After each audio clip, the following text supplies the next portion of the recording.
पोषणाय वासवादियुतसत्वराय मङ्गलम्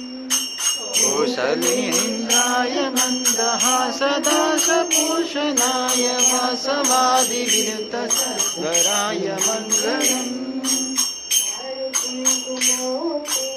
कुङ्कुमोपेतचन्दनानि चर्चिताय हारकटकशोभिताय भूरिमङ्गलम्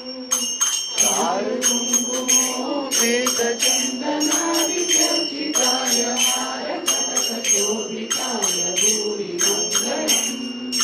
ललितरत्नकुण्डलाय तुलसीवनमालिकाय जलजसदृशदेहाय चारुमङ्गलम् ललितरत्नकुण्डलाय तुलसीवनमालिकाय जलजसदृशदेहाय चारुमङ्गलम्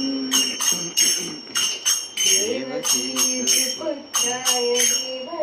देवदेवोत्तमाय भावजागुरुवराय भव्यमङ्गलम् देवकीपुत्राय देवदेवोत्तमाय भावजागुरुवराय भव्यमङ्गलम् पुण्डरीकाक्षाय पूर्णचन्द्रवदनाय अम्बजाभावनाय अतुलमङ्गलम्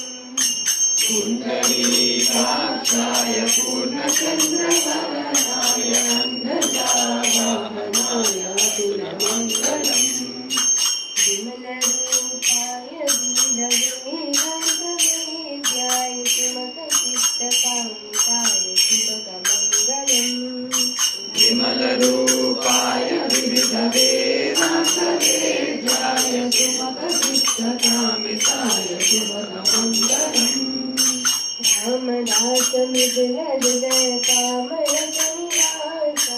स्वामी भद्रजीवराय सर्वमङ्गलम् रामदासहृदय कामरसनिवासाय स्वामी भद्रजीवराय सर्वमङ्गलम् स्वामी भद्रजीवराय